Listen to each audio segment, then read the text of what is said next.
Et bonsoir, bonsoir et bienvenue dans ce nouveau live de Planétéo. Je suis Théo et je vous accueille ce soir sur ma planète pour un nouveau live de lecture. Et oui, ce soir, et si on lisait la Divine Comédie de Dante, et nous poursuivons la lecture du Purgatoire.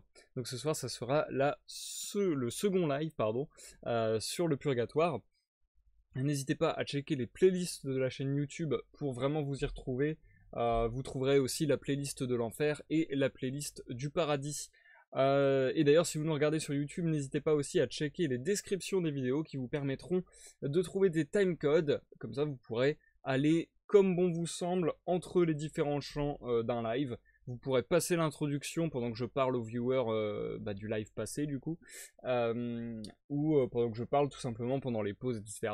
Si vous voulez vraiment occulter toutes ces parties et aller directement aux lectures, c'est possible. Allez dans la description de la vidéo. Voilà. Comme d'habitude, je commence par une petite intro de 10-15 minutes grand maximum. Le temps pour moi de parler avec le chat, comme je le disais à l'instant, ou de vous présenter quelques petites choses qui devraient venir sur les lives, etc. etc. C'est un petit peu la session parlotte et la session news, hein, on peut dire. Sachant que ce soir particulièrement, j'ai quelques petites choses à vous dire. Parce qu'on va en quelque sorte passer à la version 3.3 de la chaîne. J'ai pas compté vraiment, mais si je me rappelle à peu près bien, je crois qu'on doit être à la version 3.3, un truc comme ça. Parce que la chaîne a déjà eu plusieurs modifications, a déjà évolué au fil du temps de nombreuses fois, ne serait-ce que l'overlay qui a changé pas mal de fois, etc. Ou même la fréquence des lives, maintenant qui sont le mardi et le vendredi à 21h, live de lecture, et dimanche à 21h, les lives de découverte sur l'univers de League of Legends. Tout ça, c'est des choses qui se sont installées avec le temps. Et là, il y a quelques micro-chouïa changements de ci, de là, mais qui vont quand même avoir de l'importance, dont je veux m'entretenir avec vous dans cette intro.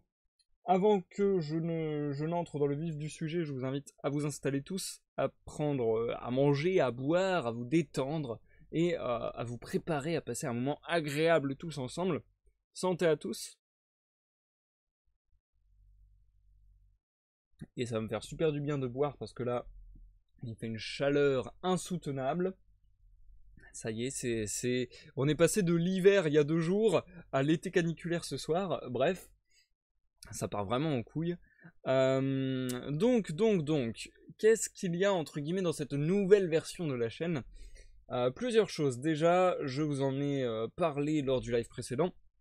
L'arrivée de nouveaux émoticônes sur la chaîne. Si vous vous subscribez à hauteur de 5$, donc ça doit être un peu moins du coup en euros, et à hauteur de 15$, vous n'aurez plus les mêmes émoticônes. Avant c'était des émoticônes de bonhomme, l'un qui souriait, l'un qui était confus. Maintenant vous aurez une tête de moi qui fait un grand sourire et une tête de moi qui fait très sombre, très taciturne, très dark et coolol. Voilà. Vous pourrez sans doute ponctuer vos meilleures blagues de ces émoticônes, n'est-ce pas? Donc voilà, là c'est le premier micro-changement qu'il y a eu. Mais c'est vrai que les micro-changements sont un peu tous paqués dans un espace de temps restreint. C'est pour ça que je dis que c'est un peu la version 3.3 de la chaîne, entre guillemets. Donc voilà, ça c'est une première chose dont je vous ai déjà parlé la dernière fois et qui est déjà effectif puisque les émoticônes ont été validés par Twitch. Vous pouvez les utiliser d'ores et déjà dans le chat sur Twitch. Voilou. J'accueille d'ailleurs sur ce live Jumpy. Bonsoir Jumpy, comment tu vas? Et j'avoue, j'étais pas prêt pour une telle chaleur non plus ce soir là. Je suis en petite chemisette et pourtant je suis carbonisé. Pourtant je croyais avoir terminé de lire l'enfer. Bref. Du coup, autre petit changement. Certains qui me suivent depuis longtemps s'en souviendront peut-être. Fut un temps où on se marrait bien avec une petite guirlande de LED que j'avais disposée au-dessus de ma tête qui permettait de faire des ambiances lumineuses assez rigolotes et à chaque fois en lien en plus au live du soir. C'est-à-dire que par exemple je pouvais mettre des ambiances glauques pour des textes un peu plus glauques et ainsi de suite. Du coup, c'était une période bénie qui a duré très peu de temps parce que c'était de la camelote et c'est tombé très très vite en panne, malheureusement. Je suis assez deg parce que j'en ai des putains de bons souvenirs et je trouvais que c'était vraiment intéressant même en termes de presque scénographie si on peut dire, c'est-à-dire qu'on pouvait vraiment créer une ambiance rien qu'avec la couleur que ça propageait, vu que j'avais toutes les couleurs à disposition. Malheureusement, cette expérience a été un échec puisque c'est tombé vite en panne et que a priori je me suis renseigné. Grosso modo, il n'y a pas de solution à part très cher. Ces trucs-là tombent en général tout le temps en panne. Donc voilà, voilà. Ce n'était pas la solution que je recherchais pour mes lives. Ça fait très très longtemps. Et récemment, je me suis fait une réflexion beaucoup sur les rediffusions YouTube. C'est que je détestais la caméra. C'est-à-dire que sur YouTube, maintenant, on envoie du 720p avec la chaîne Planetéo. Par exemple, l'overlay que vous voyez autour de moi, en 720p sur YouTube, il est nickel. Il est hyper clean, hyper net. Alors que ma caméra a tendance à être floue, très flou, surtout le fond. C'est un peu moins grave à la limite que le fond soit flou, mais bon. Ça a tendance à être très flou et moi ça m'agaçait beaucoup. D'ailleurs sans comprendre trop pourquoi, c'est-à-dire qu'il y a des fois où c'est très net, des fois où c'est très flou. Du coup j'ai essayé de rationaliser tout ça et de me dire bon d'où est-ce que ça peut provenir. Je me suis dit que c'était peut-être justement la lumière. Une autre chose qui allait dans ce sens, c'est que j'aime pas les ombres et lumières que ça produit sur mon visage, elles n'ont aucun sens et je me dis que ça présente pas très bien. Peut-être que quelqu'un qui arriverait sur mes vidéos se dit oula c'est sombre, c'est pas bien éclairé, je sais pas. Et en plus ça peut être flou du coup à cause de ça.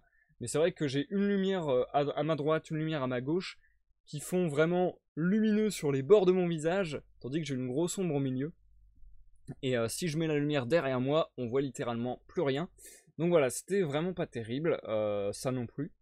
Et pour corroborer un petit peu tout cela, il y a aussi le problème que vous voyez peut-être fréquemment sur ma chaîne, c'est que lorsque je passe d'une page internet à une autre, notamment sur les lives de découverte de League of Legends, ça m'arrive beaucoup. Et bien quand je passe d'une page à une autre, du coup la luminosité de mon visage va dépendre de la page sur laquelle je suis. Si la page internet sur laquelle je suis est sombre, je vais plutôt être sombre. Si la page internet sur laquelle je suis est claire, je vais plutôt être resplendissant, n'est-ce pas? Donc voilà, tout ça me gênait beaucoup, qu'il y ait autant de changements de lumière, qu'il y ait des flous qui arrivent très souvent, qu'il y ait des ombres et des lumières pas très jolies, bref. Tout ça me donnait très envie de racheter une guirlande, mais j'avais ce délire de bon la guirlande ça va pas marcher, enfin bon bref.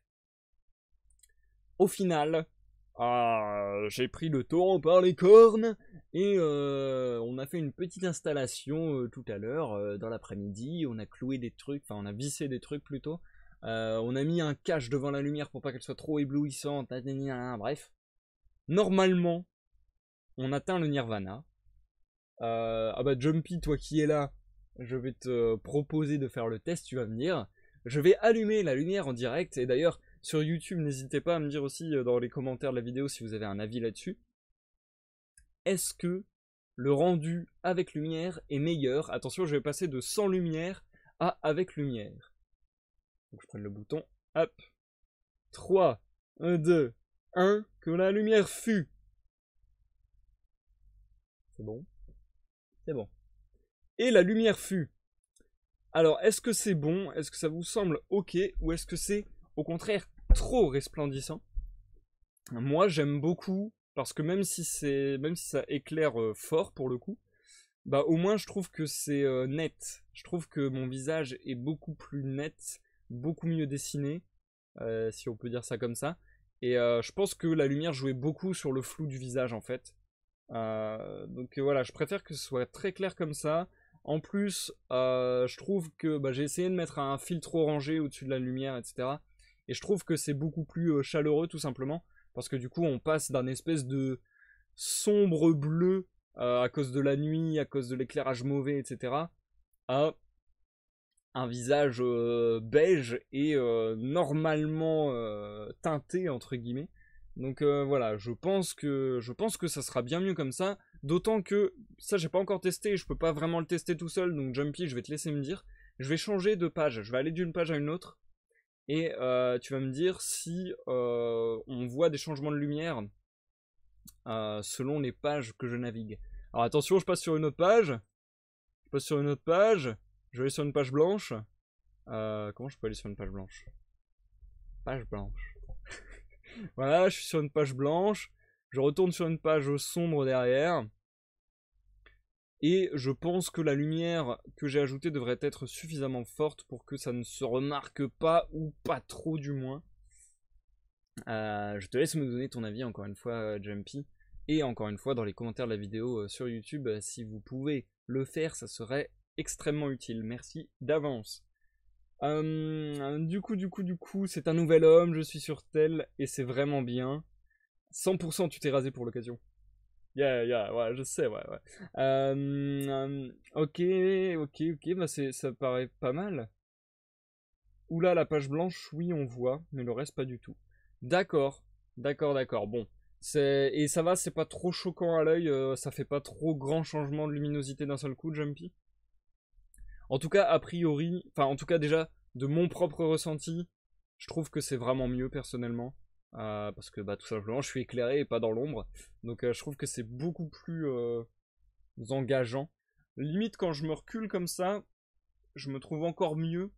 Parce que du coup, j'ai pas la lumière pleine face. Et je reprends des couleurs encore plus naturelles, on va dire. Mais ouais, je trouve que c'est quand même bien mieux que l'obscurité. Je sais pas ce que vous en pensez. En tout cas, on va essayer de swapper sur cette solution pour quelques temps, et puis on va voir si je la prends définitivement ou non, parce qu'elle n'est pas non plus évidente à mettre en œuvre. Je vois que c'est déjà en train de se barrer un petit peu, mais bon, ça devrait marcher. Et puis après, l'autre truc qui va être chiant, c'est que je vais devoir souvent changer les piles, mais bon. On va voir comment ça se goupille.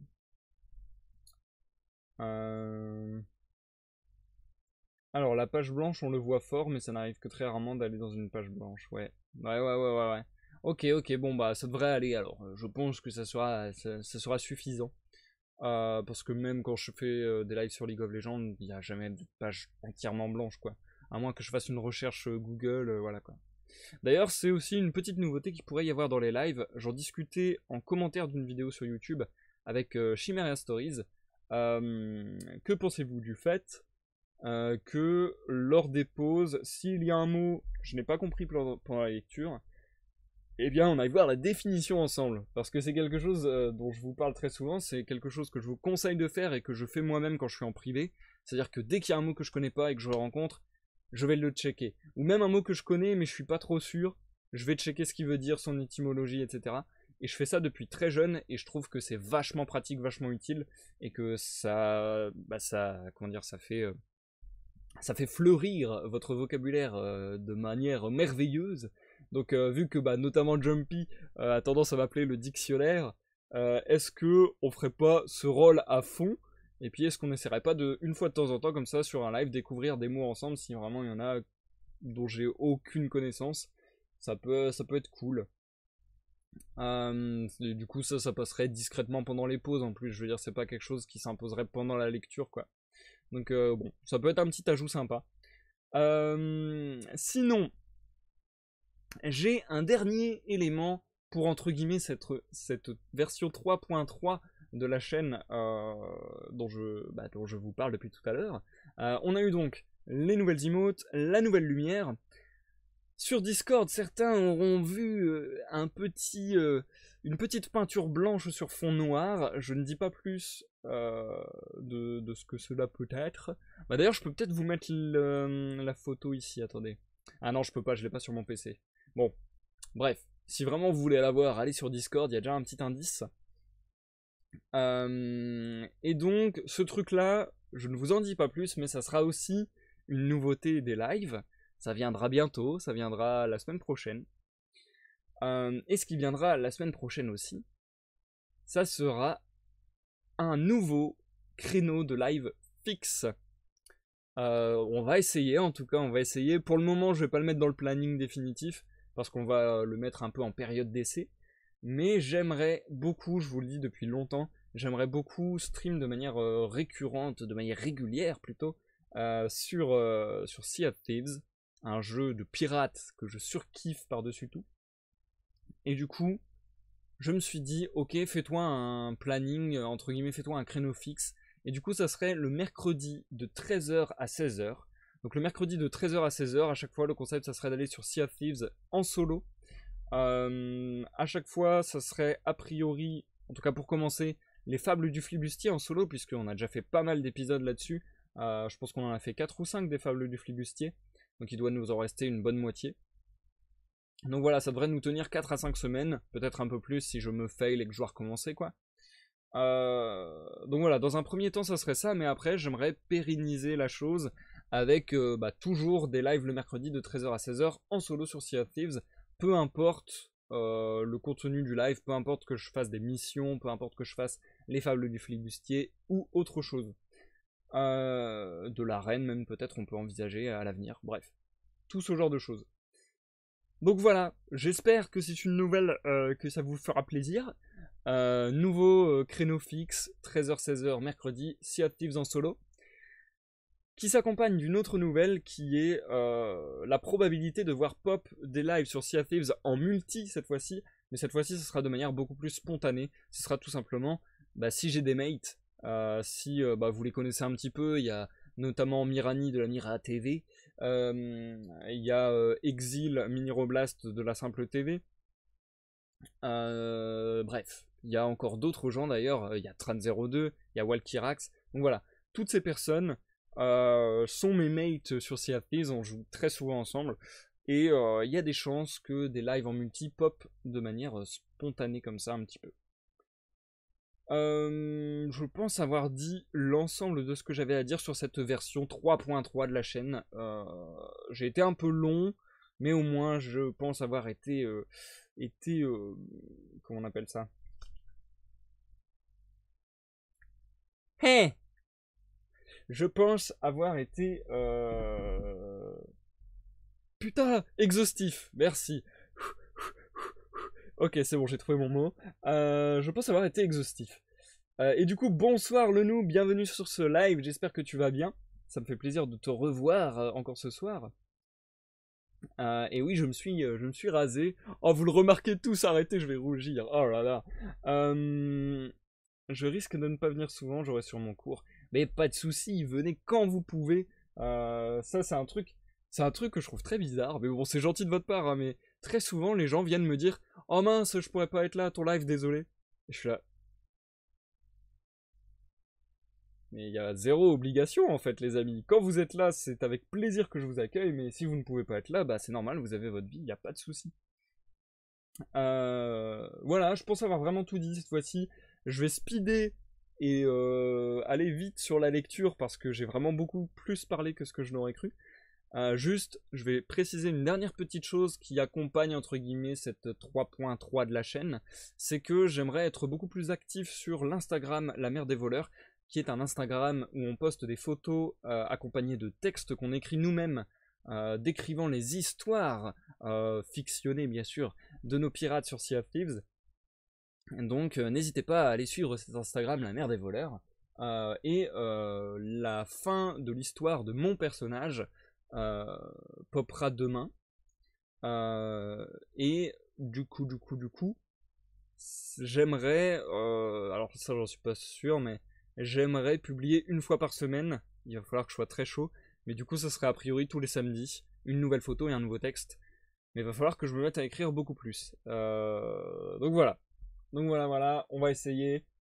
Je ne promets rien, mais c'est un objectif que j'ai et que je trouverais cool parce que du coup ça ferait environ 52 photos et 52 histoires par an. Bon, sûrement un peu moins parce qu'il y aura des pauses de ci de là, mais ça nous permettra de faire du coup une fiction très étendue, très large, avec beaucoup d'histoires. Donc voilà, je vais essayer de m'y tenir à partir de demain en fait au final. Hein.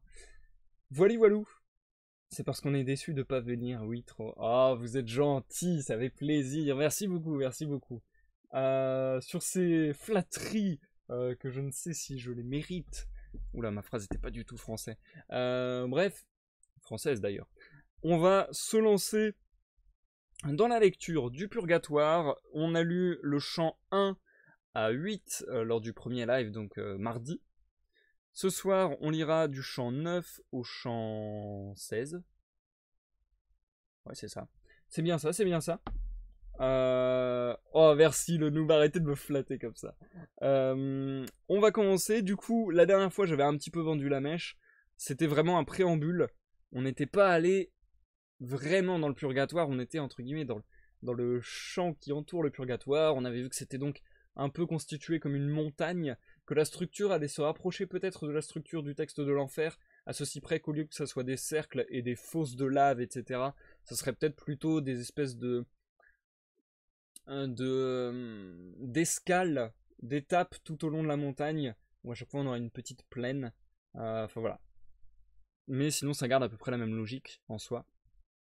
Et on a vu aussi que les gens qui étaient au purgatoire pouvaient se faire prier, enfin que c'était même leur meilleur moyen de monter vers le paradis, de se faire prier par des vivants. Concept que je trouve très intéressant, que ce ne soit pas eux qui aient la possibilité de monter vers le paradis, mais plutôt, enfin si, ils ont aussi ce moyen-là, en gros, disons que le purgatoire, ils ont une peine qu'ils doivent purger au purgatoire. Purger, purgatoire, c'est pas pour rien. Hein. Donc voilà, ils doivent purger au purgatoire une peine qui est, si je ne dis pas de bêtises, si j'ai bien compris le texte, tout le temps vivant où ils ont, entre guillemets, conspué Dieu, grosso modo, où ils n'ont pas cru, etc., où ils ont peut-être blasphémé. Du coup, ça, ils doivent le purger au purgatoire, c'est le temps qu'ils doivent purger pour pouvoir monter au paradis, et ce temps peut être réduit par les prières des gens qui restent vivants. Donc, concept que je trouve vachement intéressant. Et là, on va, a priori, entrer vraiment dans le purgatoire ce soir. On va voir vraiment de quoi il en retourne.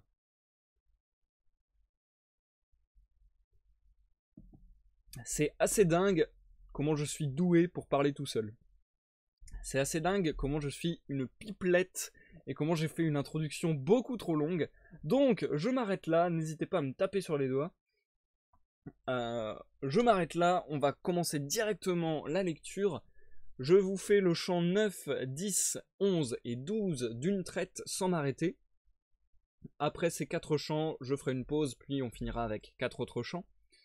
Et je vous souhaite à tous une bonne écoute le noob, bonne écoute Jumpy, bonne écoute à tous ceux qui nous regardent dans l'ombre ou à ceux qui nous regardent en rediffusion sur YouTube. Et je vous dis à tout à l'heure. Chant 9. La concubine de l'antique Titon blanchissait déjà au balcon d'Orient en sortant des bras de son doux ami. Son front resplendissait de gemmes, formant la figure de l'animal froid qui frappe l'homme avec sa queue. Et la nuit, au lieu où nous étions, avait fait 2 pas dans sa montée, et baissait déjà son aile pour le 3e. Lorsque, chargé encore du fardeau d'Adam, vaincu par le sommeil, je m'inclinai sur l'herbe, où nous étions assis tous les 5. À l'heure où l'hirondelle, près du matin, commence à chanter ses tristes laits, peut-être en mémoire de ses premiers malheurs, et où notre esprit qui voyage plus loin de la chair, moins pris par les soucis, et presque devin dans ses visions. En rêve, il me semblait voir suspendu un aigle dans le ciel avec des plumes d'or, les ailes déployées, et tout prêt à descendre. Et il me semblait être là où ses compagnons furent abandonnés par Ganymède, quand il fut ravi au consistoire des dieux. Je pensais en moi-même. Peut-être il chasse ici par habitude, et peut-être il dédaigne de prendre ailleurs une proie dans ses griffes.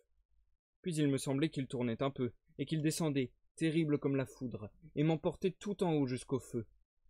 Là il me semblait que nous brûlions tous deux, et l'incendie rêvé était si fort que mon sommeil fut forcé de se rompre. Ainsi qu'Achille, en revenant à soi, tournait alentour ses yeux réveillés, ne sachant pas où il se trouvait, quand sa mère, l'enlevant à Chiron, l'emporta endormi dans ses bras à Skyros, là d'où les Grecs le tirèrent plus tard. Ainsi revins-je à moi, quand le sommeil s'enfuit de mon visage, et je devins tout pâle, comme un homme glacé par l'épouvante. Seul mon réconfort se trouvait près de moi, le soleil était haut depuis plus de 2 heures, et j'avais le visage tourné vers la mer. « Ne t'effraie point, dit mon seigneur, rassure-toi, car nous sommes à bon port, ne resserre pas ton cœur, élargis-le. Te voici parvenu au purgatoire, vois la falaise qui l'enclôt tout autour, et vois l'entrée où le roc est cassé. Tout à l'heure, à l'aube, avant le jour, quand ton âme sommeillait en toi-même, parmi les fleurs qui ornent la vallée, une dame est venue, disant « Je suis Lucie. Laissez-moi prendre celui qui dort, je rendrai son chemin plus aisé. » Sordello est restée avec les nobles âmes, elle t'a enlevé, et quand le jour fut clair, elle est montée, et j'ai suivi ses traces. Elle t'a posé ici, mais d'abord ses beaux yeux m'ont indiqué cette entrée ouverte, puis elle et le sommeil s'en sont allés ensemble. Comme qui, dans le doute, se rassure et change sa peur en confiance quand la vérité se découvre à lui, ainsi je changeai, et quand mon guide me vit sans crainte, il se mit en chemin sur le bord, et moi derrière lui vers la hauteur. Lecteur, tu vois comme ici je relève la matière de mon champ. Ne t'étonne donc pas si je le rehausse avec plus d'art. Nous approchâmes, et nous étions au lieu où d'abord le rocher m'avait semblé brisé, comme une brèche qui fend un mur. Je vis une porte, et au-dessous 3 marches pour y monter, de diverses couleurs, et aussi un portier qui gardait le silence. Et à mesure que j'ouvrais plus les yeux, je vis qu'il se tenait sur la plus haute marche, mais je ne pus souffrir l'éclat de son visage. Il avait à la main une épée nue, qui reflétait si fort les rayons vers nous, que plusieurs fois en vain j'y portai mes regards. « Répondez d'où vous êtes. Que voulez-vous » commença-t-il à dire. « Où est l'escorte? Prenez garde, car monter peut vous nuire. » « Une dame du ciel qui connaît ces choses, lui répondit mon maître, tout à l'heure nous a dit « Allez par là, là est la porte. » Et quel guide vos pas vers le bien, reprit alors le portier courtois. Avancez donc jusqu'à nos marches. Nous y allâmes, et le premier degré était de marbre blanc si lisse et si poli que je m'y voyais comme dans un miroir. Le deuxième était noir plutôt que pourpre, de pierres rudes et calcinées, et crevassées en long et en travers. Le troisième, qui fait masse au-dessus, me semblait de porphyre enflammé, pareil au sang qui jaillit d'une veine. L'ange de Dieu tenait ses pieds posés sur cette marche et siégeait sur le seuil qui me semblait en pierre de diamant. Je montais les degrés de tout mon cœur, entraîné par mon guide qui disait « Demande-lui humblement qu'il ouvre la serrure. » Je me jetai, dévot, à ses pieds sacrés. Je demandai miséricorde et qu'il m'ouvrît, mais d'abord par 3 fois je battis ma poitrine. Il traça 7 P sur mon front, du bout de son épée, et « Souviens-toi de laver quand tu seras dedans ces plaies, dit-il. La cendre, ou la terre qu'on extrait déjà sèche, avait même couleur que son vêtement. Il tira 2 clés de sous sa robe. L'une était d'or et l'autre était d'argent. D'abord avec la blanche et puis avec la jaune, il fit si bien qu'il me rendit content. Chaque fois que l'une des clés se trompe et ne tourne pas bien dans la gâche, dit-il, l'entrée ne s'ouvre pas. L'une est plus précieuse, mais l'autre veut plus d'art et d'industrie avant d'ouvrir, car c'est elle qui défait le nœud. Je les tiens de pierre, et il m'a dit d'être en défaut plutôt en l'ouvrant qu'en la tenant fermée, pourvu que les pêcheurs s'abaissent à mes pieds. Puis il poussa l'huisse de la porte sainte en disant « Entrez, mais je vous avertis que celui qui regarde en arrière doit sortir. » Quand les pivots de ce portail sacré eurent été tournés sur leurs gonds, comme ils sont de métal sonnant et fort, Tarpeia rugit moins haut et fut moins rebelle, quand on lui enleva le bon Métellus, ce qu'il amaigrit de son or. Je me tournai à ce premier tonnerre, et Te Deum Laudamus me semblait-il entendre d'une voix mêlée au doux son de la porte. Et ce que j'entendais me donnait une image semblable à celle qu'on perçoit quand on se met à chanter avec l'orgue, comprenant tantôt oui, tantôt non les paroles.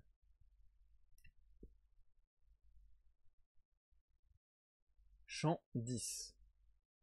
Quand nous eûmes passé le seuil de cette porte dont le mauvais amour éloigne les âmes, parce qu'il fait sembler droit le chemin tordu, je compris au son qu'elle était refermée, et si j'avais tourné les yeux vers elle, quelle aurait été l'excuse à mon erreur.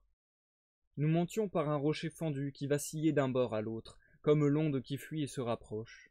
« Il faut user ici d'habileté, » commença mon guide, « et côtoyer à chaque fois la paroi qui s'écarte. » Ceci rendit notre marche si lente que le croissant de lune à son déclin avait déjà gagné son lit pour s'y coucher, avant que nous fussions hors de la brèche.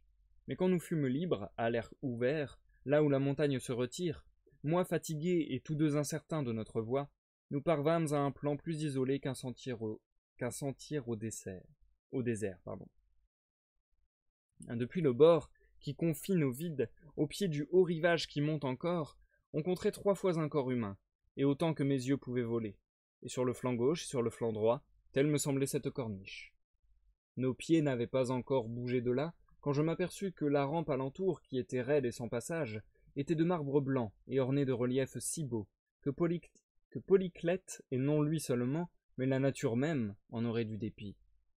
L'ange qui vint sur terre avec le décret de la paix si longtemps imploré, ouvrant le ciel après long interdit, y était figuré devant nous, si vrai, sculpté là en un geste suave, qu'il ne semblait pas image qui se tait. On aurait juré qu'il disait Ave, car près de lui était figurée celle qui tourna la clé pour le pur amour. Dans son geste, cette parole était inscrite, Ecce ancilla Dei, exactement comme figure empreinte dans la cire. « N'arrête pas ta pensée en un lieu, dit le doux maître qui me tenait auprès de lui du côté du cœur.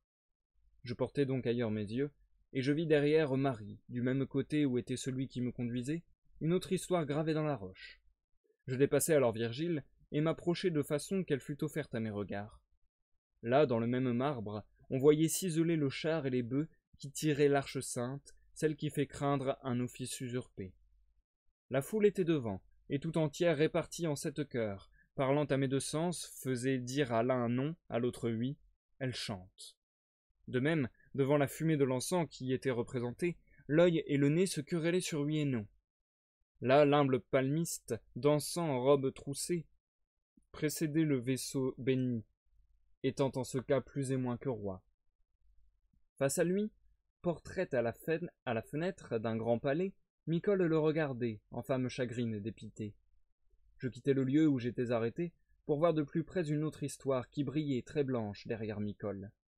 Là était figurée l'action glorieuse du prince des Romains, dont la valeur mena Grégoire à sa grande victoire. Je parle de Trajan l'empereur. Une pauvre veuve était au frein de son cheval, emplie de douleur et de larmes. Autour de lui, des cavaliers couvraient le sol, des aigles sur champ d'or au-dessus d'eux semblaient bouger avec le vent.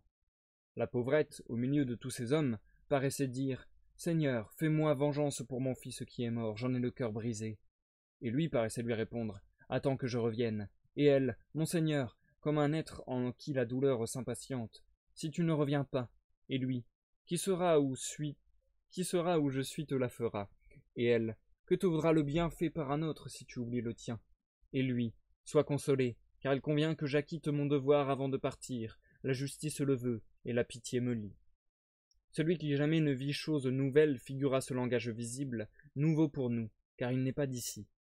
Comme je me plaisais à regarder ces images d'une si belle humilité que leur artisan nous rend cher. « Voici venir, mais ils vont à pas lents, » murmura le poète. « Une foule d'humains.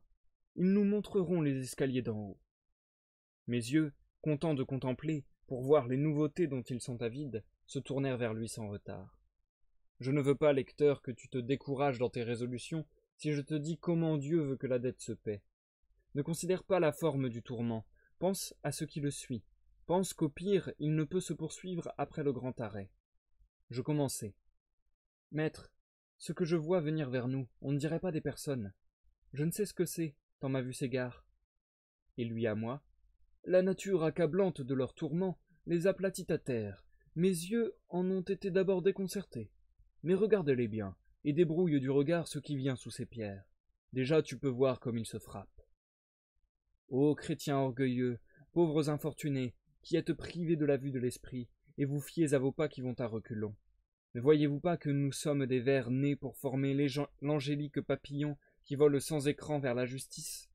De quoi s'enfle si haut votre âme, si vous n'êtes qu'insecte manqué comme larve, où la croissance fait défaut?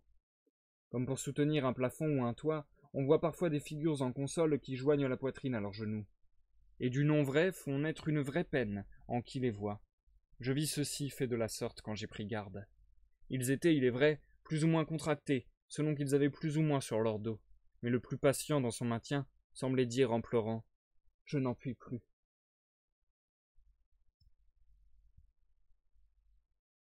Chant 11. Notre Père qui est dans les cieux, non circonscrit en eux, mais pour le plus d'amour que tu as là-haut pour tes premières œuvres, que ton nom soit loué, et ta valeur par toute créature, comme il convient de rendre grâce à ta douce vapeur. Que vienne à nous la paix de ton royaume, car de nous-mêmes nous ne pouvons aller à elle si elle ne vient à nous, malgré tous nos efforts. Comme tes anges te font le sacrifice de leur vouloir, en chantant Hosanna, il faut que les humains te sacrifient le leur. Donne-nous aujourd'hui la manne quotidienne, sans quoi, dans cet âpre désert, ceux qui s'efforcent d'avancer vont en arrière. Et comme à tous nous pardonnons le mal que nous avons souffert, pardonne-nous aussi dans ta bonté, sans regarder à nos mérites. Notre vertu qui succombe aisément ne l'expose pas à l'antique adversaire, mais délivre-nous de lui qui la tourmente. Cette ultime prière, Seigneur bien-aimé, n'est pas pour nous, il n'en est pas besoin, mais pour ceux qui sont restés en arrière. Formant ainsi de bons souhaits, pour elles et pour nous, ces ombres s'avançaient, portant le poids qu'on a parfois en rêve, plus ou moins accablés tout en tournant, hélas, le long de la première corniche, pour se purger de la fumée du monde. Si là-bas on prie toujours pour nous, ici que peut-on dire et faire pour eux, quand le vouloir a bonne racine? Il faut les aider à laver les taches qu'ils portèrent ici, pour que, purs et légers, ils puissent monter aux sphères étoilées. Ah, que justice et piété vous allègent, et que vous puissiez bientôt dresser les ailes qui vous élèveront selon votre désir. Montrez-nous quel est le plus court chemin vers l'escalier. S'il est plus d'un passage, enseignez-nous celui qui monte le moins fort. Celui-ci qui vient avec moi à cause du poids de la chair d'Adam qui le revêt, malgré son vouloir, à peine à monter.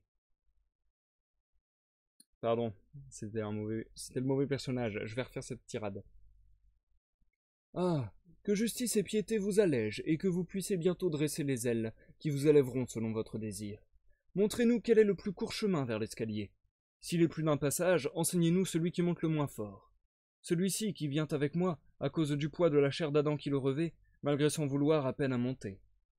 Les mots qu'elles dirent en réponse aux questions de celui que je suivais, on ne pouvait savoir d'où elles venaient, mais quelqu'un dit « Venez vers la droite avec nous sur le bord, et vous trouverez le passage par où peut monter un vivant. Et si je n'étais empêché par la pierre qui dompte mon col orgueilleux et qui me force à baisser le visage, je regarderais cet homme qui vit encore et ne dit pas son nom, pour voir si je le sais, et pour qu'il ait pitié de son fardeau. Je fus latin et fils d'un grand Toscan. Guglielmo Aldobrandecci fut mon père. Je ne sais si son nom est venu jusqu'à vous. Le sang illustre et les belles actions de mes ancêtres me firent si arrogant que, sans penser à notre mère commune, j'eus tous les hommes en tel mépris que j'en mourus, comme les Siennois le savent et comme tout enfant le sait à Campagnatico. Je suis Amberto, et l'orgueil n'a pas fait tort qu'à moi, car tous mes proches ont été entraînés par lui dans le malheur. Ici, à cause de lui, je dois porter ce poids jusqu'au temps où j'aurai satisfait le Seigneur, ne l'ayant fait en vie ici parmi les morts. Je baissai la tête en l'écoutant, et l'un d'entre eux, non celui qui parlait, se tordit sous le poids qui les presse, et il me vit, me reconnut, et m'appela, tenant les yeux fixés avec effort sur moi, qui allait tout courber auprès d'eux. « Oh, lui dis-je, n'es-tu pas Odérisi, l'honneur de Gubbio, et l'honneur de cet art qu'on appelle à Paris en luminure ?»« Frère, dit-il, les feuillets où met ces pinceaux franco-bolognaises sont plus riants. L'honneur est tout à lui, je n'en ai qu'une part. Je n'aurais pas été aussi courtois pendant ma vie, à cause du grand désir de l'excellence où mon cœur aspirait. De cet orgueil on paie ici la dette, et je n'y serais pas encore si ce n'était que pouvant pécher je me tournais vers Dieu. Ô vaine gloire de la puissance humaine, comme il dure peu le ver sur votre cime s'il n'est suivi par des temps plus grossiers. Cimabue crut, dans la peinture, tenir le chant, et Giotto à présent a le cri, si bien que la gloire de l'autre est obscure. Ainsi un Guido a pris à l'autre la gloire du langage, et peut-être est-il né celui qui chassera l'un et l'autre du nid. La rumeur du monde n'est qu'un souffle de vent qui tantôt vient de là, tantôt d'ici, et change de nom en changeant de côté.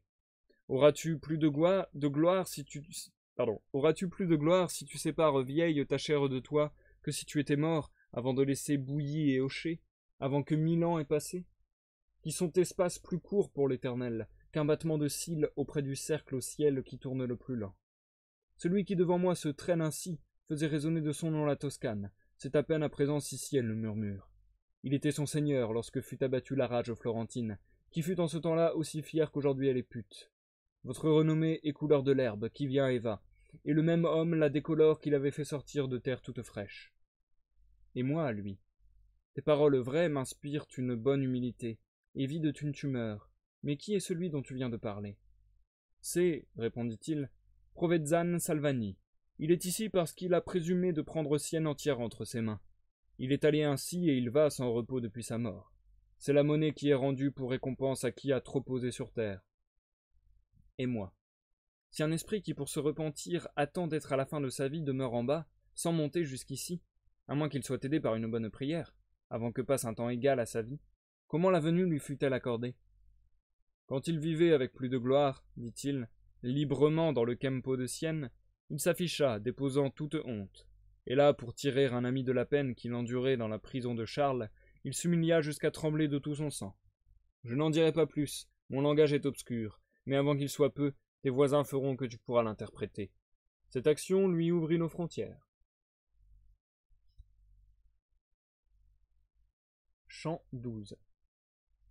Côte à côte, comme bœufs qui vont sous le joug, je m'en allais auprès de cette âme chargée, tant que le souffrit mon doux pédagogue. Mais lorsqu'il dit « Laisse-le et passe, car il est bon ici avec les ailes, avec les rames, que chacun pousse, autant qu'il peut sa barque. » Je redressai mon corps autant qu'il faut pour marcher, bien que mes pensées fussent encore courbées et tronquées. Je m'étais mis en route, en suivant de bon gré les pas du maître, et tous les deux nous montrions déjà que nous étions légers. Quand il me dit « Regarde vers le sol, car il te conviendra, pour assurer ta route, de voir le lit où tu mets les pieds. » Comme les sépulcres sur les morts portent les marques de ce qu'ils furent pour maintenir leur mémoire, ce qui fait souvent pleurer à nouveau, à cause de l'aiguillon du souvenir, qui ne mord que les cœurs pieux. Ainsi je vis là, couvert de figures, mais d'un art plus parfait, l'espace entier qui s'avance hors du mont en forme de route. Je voyais celui qui fut créé plus noble qu'aucune créature, descendre du ciel au milieu des éclairs sur un des bords. Je voyais Briarée, transpercé par la flèche céleste sur le sol de l'autre côté, déjà pris par le gel mortel. Je voyais Timbré, je voyais Pallas et Mars, encore armés autour de leur père, contemplant les membres des géants éparses. Je voyais Nemrod, au pied du grand ouvrage comme égaré, regardant les races qui étaient si fiers avec lui à Sénar. Et toi, Niobé, avec quels yeux souffrants je te voyais gravé sur le chemin, avec tes 7 et 7 enfants tués. Ô Saoul, tu m'apparaissais là, mort sur ta propre épée, à Gelboé, qui n'eut plus jamais ni pluie ni rosée. Ô folle Arachné, je te voyais triste, déjà mis à régner, sur les lambeaux de l'ouvrage qui fut tissé pour ton malheur. Ô Roboam, là déjà ton image est sans menace, mais remplie d'épouvante, un char l'emporte, que nul ne suit. Il montrait encore ce dur pavé, le prix d'Alcméon, exigea de sa mère en échange du funeste joyau. Il montrait comment les fils de Sénachérib se jetèrent sur leur père dans le temple, et comment, lui mort, ils l'y laissèrent. Il montrait la chute et le cruel massacre que fit Amir quand elle dit à Cyrus « Tu avais soif de sang, et de sang je te gorge ». Il montrait comment les Assyriens s'enfuirent à la mort d'Holoferne, et aussi les restes de son crime. Je voyais Troie en cendres et en ruines. Ô Élion, comme tu étais vil et abaissé dans l'image qu'on discerne là. Quel fut le maître de plumes et de pinceaux qui aurait pu tracer les ombres et les traits qui feraient s'étonner un esprit subtil? Morts semblaient les morts et vivants les vivants. Qui a vu de ses yeux ne vit pas mieux que moi tout ce que je foulais, tant que j'allais, penché. Enflez-vous donc d'orgueil, et le regard altier allez, fils d'Ève, sans baisser le visage, de peur de voir votre mauvais chemin. Nous avions déjà tourné autour du mont, et le soleil fait bien plus de chemin que ne croyait mon esprit lié. Quand celui qui allait toujours devant moi attentif commença. Lève la tête. Il n'est plus temps de marcher si distrait. Vois là-bas un ange qui s'apprête à venir vers nous. Vois que revient du service du jour la 6e servante. Orne de respect ton visage et tes gestes, pour qu'il veuille bien nous envoyer plus haut. Et pense que ce jour ne reviendra jamais. J'étais si habitué à ce qu'il m'avertit de ne jamais perdre de temps, qu'à ce propos, il ne pouvait me parler obscurément. Vers nous venait la belle créature vêtue de blanc et le visage pareil à la tremblante étoile du matin. Elle ouvrit les bras, puis les ailes, et dit « Venez, ici les marches sont tout près, et désormais on y monte aisément. Rares sont ceux qui viennent à cette invitation. Ô race humaine, née pour voler au ciel, pourquoi tombes-tu ainsi au moindre vent ?» Il nous mena au point où la roche est taillée. Là il battit des ailes sur mon front, puis me promit que la voie était sûre. Comme à droite, pour gravir le mont où s'élève l'église qui domine la ville bien gouvernée près du Rubaconte, la raideur de la pente est interrompue par des escaliers qui furent faits en un temps où étaient sûrs registres et mesures. Ainsi s'adoucit la rive qui descend, si escarpée de l'autre cercle, mais sur les deux bords elle rase la paroi.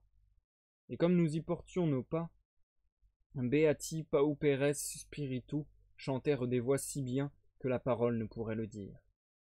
Ah, comme ces bouches sont différentes des bouches d'enfer, car on pénètre ici parmi des chants, et là parmi des cris farouches.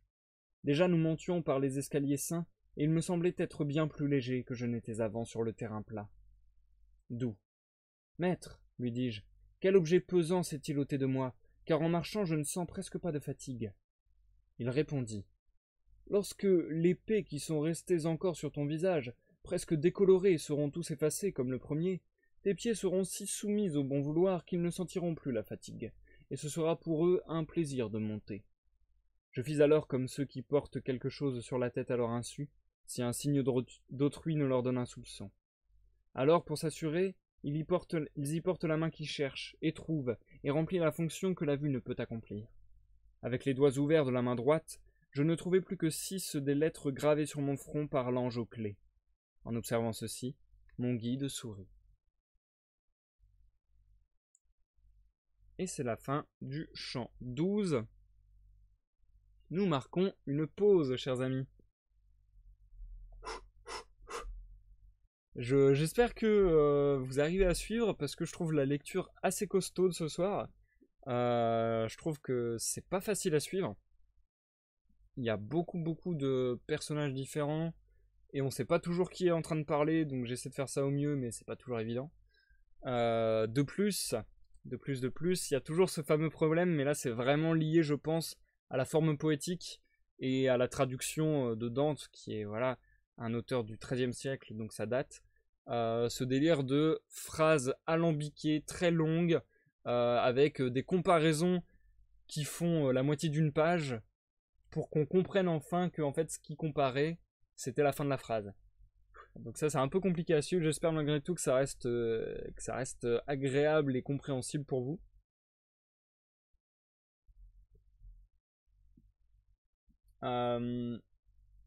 Et du coup, ouais, sur son visage, c'est la lettre P qui a été gravée. Je vois que vous vous questionnez, Jumpy et le noob. C'est la lettre P qui a été gravée en majuscule 7 fois. Et du coup, là, une vient de disparaître. Donc, c'est un peu mystérieux. J'avoue que je ne connais pas tout. Je me demande si tout cela sont des choses qu'on retrouve dans la religion chrétienne. J'avoue que je ne connais pas suffisamment pour le savoir. Mais je me demande si c'est des préceptes de la religion chrétienne ou si c'est un peu de la mythologie, ou si c'est du folklore ajouté peut-être par Dante, même si ça m'étonnerait parce qu'il a l'air de mettre beaucoup de références à la religion et aux mythologies, donc je pense qu'il a chopé ces signes de quelque part. Mais ouais, j'ai un peu du mal à comprendre l'ensemble des références, je dois avouer. En effet, il y avait une version du Notre Père, du coup, Jumpy, ça c'est clair et neutre. Ça c'est clair et neutre, c'est clair et net. Et du coup, bonsoir Zicto, bienvenue sur ce live, j'espère que tu viens bien. J'aime bien, mais j'ai pas tout compris. Je croyais que t'avais écrit, j'ai pas du tout compris. Je vais dire, ah, c'est bizarre pour bien aimer. Ouais, mais je suis un peu comme toi, Jumpy. Je trouve que c'est très compliqué de rentrer dedans au final parce que, à la limite, l'enfer, je sais pas, il y avait plus le délire de on va découvrir l'enfer. Là, t'as juste l'impression, et c'est l'impression très bizarre que j'ai depuis le début, t'as juste l'impression que le purgatoire c'est déjà le paradis. Et du coup, je me demande vraiment comment le purgatoire et le paradis vont se distinguer. Parce que là, on croise des anges sans arrêt, on croise des gens qui chantent sans arrêt. Bon, c'est des gens qui quand même se plaignent et sont en quête du paradis. Mais ouais, je trouve que c'est déjà très paradisiaque entre guillemets. Comment on dit jour en italien? Peut-être que ça commence par un P. Alors là, aucune idée. Je ne parle pas du tout italien. Mais ouais, je sais pas d'où vient ce truc, mais c'est assez intéressant. Du coup, si j'ai bien compris la mécanique de ce truc, c'est que plus ça va s'effacer, plus leur âme entre guillemets va être légère, et plus ils vont pouvoir monter rapidement et facilement les escaliers qui longent le flanc de la montagne qu'est le purgatoire, quoi. Grosso modo, moi j'ai compris ça. Mais d'ailleurs, pour essayer de peut-être un peu mieux comprendre ce qu'on vient de lire, je vais m'empresser de lire les notes en début de chaque chant dont je viens de faire la lecture. On commence donc au chant 9. Hop. Du coup, au chant 9, les notes étaient les suivantes. Dante s'endort et rêve. Réveil près de la porte du purgatoire. L'ange portier. Ouverture de la porte. Nuit du dimanche au lundi de Pâques 11 avril 1300. Ça j'ai bien aimé. J'aime bien les interventions des anges, je les trouve sympas. Ensuite, le chant 10, on y a lu la montée à la deuxième corniche. Exemple d'humilité sculptée dans le rocher. Marie, David, Trajan. J'ai dit Trajan, mais je suppose que c'est Trajan. Apostrophe contre l'orgueil humain. Lundi de Pâques entre 9h et 10h du matin. Donc là, on nous dit bien monter à la deuxième corniche. Donc il y a vraiment ce que je disais en intro de live. Là où l'enfer, c'était des cercles qu'on descendait et des fosses caverneuses pleines de lave qu'on descendait de plus en plus. Là, pour le purgatoire, c'est vraiment une montagne avec à chaque fois des corniches ou des endroits plats où on va s'arrêter pour interagir avec les gens qui sont là et essayer de comprendre pourquoi les gens sont là. Ensuite, au champ 11, on a découvert du coup le paternoster des orgueilleux. On a vu Umberto Aldo Blandecchi, Oderizzi da Gubbio et Provenzano Salvani. Je suis vraiment pas bon en italien, désolé. Lundi de Pâques entre 10h et 11h du matin. Et enfin, le chant qu'on vient de lire, le chant 12, nous présenter des exemples d'orgueil figurés sur le sol, l'ange de l'humilité et la montée à la deuxième corniche toujours. Lundi de Pâques de 11h du matin jusqu'à l'après-midi. Donc là, a priori, on était beaucoup sur les orgueilleux, l'humilité, etc. etc. Et j'ai l'impression que on nous dit aussi qu'il y a des anges spécialisés dans certains domaines, du coup, puisque là, on a l'ange de l'humilité. Tout à l'heure, on avait l'ange gardien de la porte, là. L'ange portier. Donc voilà. A priori, il y aura peut-être plusieurs anges comme ça qui, un peu, encore une fois, comme sur le principe de la structure du texte de l'enfer, vont nous donner des indications sur, bon, là, dans telle partie, il se passe telle chose, les personnes qu'on croise sont soumises à telle ou telle torture ou à tel ou tel tourment, entre guillemets. Même si, comme on nous le disait, là, les cris farouches de l'enfer sont devenus plutôt des chants. Donc c'est un peu moins glauque quand même que l'enfer, hein, faut pas déconner. Alors ça, j'ai pas du tout compris Jumpy non plus, j'avoue, ce passage. J'ai pas compris l'histoire du mec qui s'est humilié et du coup il a pu rejoindre le purgatoire. T'as pas besoin de t'humilier pour être humble. Je sais pas si... En fait, je pense que, en l'occurrence, ça a été vu entre guillemets comme un repentir vu que c'était une mauvaise personne, tu vois. Enfin, on nous a dit qu'il avait fait des mauvais actes et que après ces mauvais actes, il s'était humilié volontairement. Donc c'est un peu faire preuve d'humilité entre guillemets, de dire bon j'ai fait de la merde. Regardez, je suis une merde entre guillemets, entre guillemets. En soi, ça serait être humble quelque part. Ce serait un peu une forme de repentir, ouais. Mais c'est vrai que je suis d'accord avec toi, tout n'est pas très très clair. J'ai notamment beaucoup de mal avec avec les discussions avec les personnes qu'on rencontre. Et c'est ce qui est dommage parce que je pense que c'est ce qui est central à l'histoire, mais j'ai souvent du mal à comprendre pourquoi on leur parle et quelle a été leur faute exactement. Quelles sont leurs revendications aussi souvent, parce que j'ai l'impression quand même qu'il y a un délire de revendications. Là où l'enfer voulait à chaque fois qu'on les réhabilite dans le monde réel quasiment, à quelques rares exceptions. Là j'ai l'impression dans le purgatoire, ils veulent qu'on prie pour eux pour accélérer leur montée vers le paradis. Donc il y a toujours ce truc de je suis un tel, j'ai fait ça, et je veux qu'on me pardonne quelque part. Genre si quelqu'un m'a fait du mal, s'humilie pour se faire pardonner, je m'en fous, je voudrais juste des excuses quoi. Ah bah ça je suis d'accord avec toi Jumpy.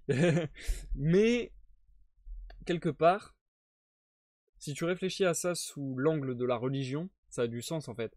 Dans le sens où peut-être que la personne se dit il faut que je m'excuse vis-à-vis de Dieu et pas vis-à-vis de la personne, entre guillemets. Je sais pas si je suis très clair, mais c'est genre ouais, faut que je fasse un truc contraire entre guillemets pour que Dieu voit que tu vois, je sais pas, c'est un peu par la preuve, tu vois, je sais pas si je suis très clair. Et c'est un fonctionnement bizarre, hein. Je dis pas que je suis d'accord ou que ce serait ça, etc. Mais comme une balance à karma, faut équilibrer. Bah ouais, voilà, peut-être un peu dans ce sens-là, ouais. Quelque chose comme ça, ouais. J'ai très très chaud et j'ai beaucoup parlé en introduction, donc je pense que je vais de manière urgente passer à la suite de la lecture.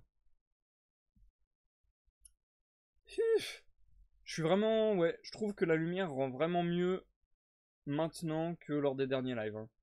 Je pense que j'ai fait le bon choix en installant cette lumière face à moi. Je pense que c'est bien mieux. Bon, ça fait vraiment genre j'entre dans la lumière, genre là, je suis tout à fait normal et là.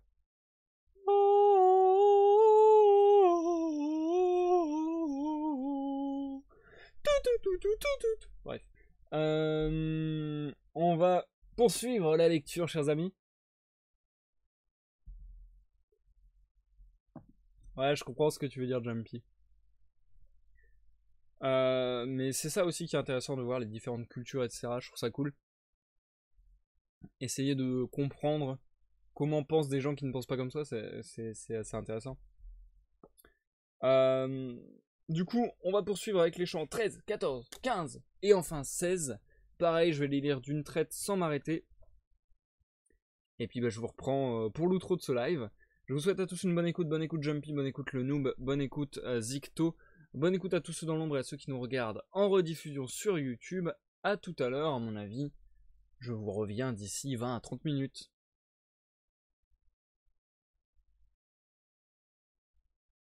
Chant 13. Nous étions au sommet de l'escalier, où pour la deuxième fois s'entaille le mont qui ôte le mal par la montée. Là, de nouveau, une corniche embrasse le bord de la montagne, comme la première, sinon que sa courbe se clôt plus vite. On ne voit là ni figure ni image. La rive et la voie y sont lisses, avec la couleur livide de la pierre. Si pour demander nous attendons quelqu'un ici, dit le poète, je crains que notre choix en soit retardé trop longtemps. Puis il fixa les yeux sur le soleil, il pivota autour de son flanc droit, en faisant tourner son côté gauche. Ô douce lumière, sur la foi de qui j'entre en cette voie nouvelle, conduis-nous, disait-il, comme il faut conduire par ici. Tu réchauffes le monde, tu brilles sur lui. Si une autre raison ne nous chasse ailleurs, tes rayons devraient toujours être notre guide. Ce qu'on compte ici pour un mile, nous l'avions déjà parcouru là-bas, en peu de temps, à cause du vif désir. Nous entendîmes voler vers nous, mais sans les voir, des esprits courtois qui conviaient à la table d'amour. La première voix qui passa en volant disait très haut « Winum non habent », le répétant encore derrière nous. Avant qu'on cessât tout à fait de l'entendre dans le lointain, une autre passa en criant « Je suis au reste !» sans s'arrêter non plus. « Oh !» dis-je. « Père, quelles sont ces voix ?» Et comme je demandais, une troisième survint disant « Aimez qui vous a fait du mal !» Et le bon maître. Ce cercle-ci fustige le péché d'envie, et c'est pourquoi les cordes du fouet sont tressées d'amour. Il faut que le frein soit fait d'un son contraire. Je crois que tu l'entendras, je l'imagine, avant d'arriver au seuil du pardon. Mais tends ton regard fixement dans l'air, et tu verras des gens assis devant nous. Ils sont tous appuyés au rocher. Alors j'ouvris plus grand les yeux, regardai devant moi, et vis des ombres avec des manteaux couleur de la pierre. Et quand nous fûmes un peu plus loin, j'entendis crier « Marie, prie pour nous !» et « Michel !» et « Pierre !» et « tous les saints !» Je ne crois pas que vive aujourd'hui sur terre un homme assez dur pour n'être pas touché de compassion par ce que je vis là. Car dès que je fus assez près d'eux pour que leur vue me devint claire, la douleur me tira des larmes des yeux. Ils me semblaient couverts d'un grossier silice. L'un soutenait l'autre de l'épaule, et tous étaient soutenus par le rocher. Ainsi les aveugles qui manquent de tout se tiennent pour mendier dans les pardons, penchant la tête les uns sur les autres, afin d'exciter la pitié d'autrui non seulement par le son des paroles, mais par la vue, qui ne supplie pas moins. Et comme le soleil n'atteint pas les aveugles, de même ici la lumière du ciel ne veut pas se donner aux ombres dont je parle. Un fil de fer leur perce les paupières et les coups, comme on fait à l'épervier sauvage, qui ne veut pas demeurer en repos. Il me semblait leur faire offense, allant en les voyant sans qu'ils me voient. Aussi je me tournai vers mon sage concile. Il savait bien ce qu'un silence veut dire. Il n'attendit donc pas que je le questionne, mais dit « Parle, et sois bref et précis. » Virgile marchait auprès de moi, de ce côté de la corniche d'où on peut tomber, car aucun parapet ne l'aborde. De l'autre côté se tenaient les ombres pieuses, pressant si fort sur l'horrible couture que leurs joues étaient baignées de larmes. Je me tournai vers elles, et « Âme certaine, commençai-je, de voir la haute lumière qui est l'unique objet de vos désirs. Si bientôt la grâce vient dissoudre l'écume de votre conscience, en sorte que par elle descende clair le fleuve de mémoire. Dites-moi, ce me sera gracieux et doux, s'il est parmi vous une âme latine. Peut-être il sera bon pour elle que je l'apprenne. Mon frère, chacune est citoyenne de la vraie ville, mais tu veux dire qu'elle vivait étrangère en Italie? Il me sembla percevoir la réponse d'un peu plus loin que le lieu où j'étais. Aussi j'avançai pour me faire entendre. Je vis parmi les autres une ombre qui semblait en attente, et si on voulait demander comment, elle levait le menton comme font les aveugles. « Ombre, dis-je, qui te dompte pour monter si tu es celle qui m'a répondu. Fais-toi connaître à moi par ton lieu et ton nom. »« Je fus de Sienne, dit-elle, et avec cela je recous ici ma vie coupable, pleurant et priant Dieu qu'il se concède à nous. Je ne fus pas sage, bien que Sapia me fût donné pour nom. et je fus plus heureuse du malheur d'autrui que de mon bien. Et pour que tu ne crois pas que je te trompe, entends si je fus, comme je dis, folle, quand je descendais l'arc de mes années. Mes concitoyens étaient près de Col, venus aux mains avec leurs ennemis, et je priai Dieu de ce qu'il voulut bien. Ils furent là défaits et rejetés dans la fuite amère. En voyant cette chasse, j'eus une joie à nulle autre pareille. Je dressai vers le ciel ma face impudente, en criant à Dieu, « Va, je ne te crains plus !» comme fit le merle dans la bonasse. À la fin de ma vie, je voulus la paix avec Dieu, et mon devoir de pénitence ne serait pas encore fini si ce n'était que Pierre Pétinaio me tint dans sa mémoire, en ses saintes oraisons, et se chargea de moi par charité. Mais toi, qui es-tu, qui vas t'enquérant de notre condition, et qui as les yeux libres, comme je crois, et respires en parlant? Mes yeux, dis-je, ici me seront ôtés, mais pour peu de temps, car légère est l'offense commise en regardant avec envie. Plus grande est la peur qui agite mon âme pour le tourment du cercle d'en dessous. Déjà le fardeau de là-bas me pèse. Et elle à moi. Mais qui donc t'a conduit jusqu'ici, parmi nous, si tu crois redescendre? Et moi, celui qui m'accompagne, et ne dit mot. Et je suis vivant. Demande-moi donc, esprit élu, si tu veux que sur terre je meuve encore pour toi, mais pas mortel. Oh, c'est là chose nouvelle à entendre, dit-elle, qui est grand signe que Dieu t'aime. Aussi aide-moi parfois par tes prières, et je t'en prie, par ton plus cher désir, si tu foules jamais la terre de Toscane, mets-moi en bon renom auprès de mes parents. Tu les verras parmi ce peuple vain qui croit en Talamone, et qui perdra là plus d'espoir qu'à trouver la Diane. Mais les amiraux y perdront plus encore.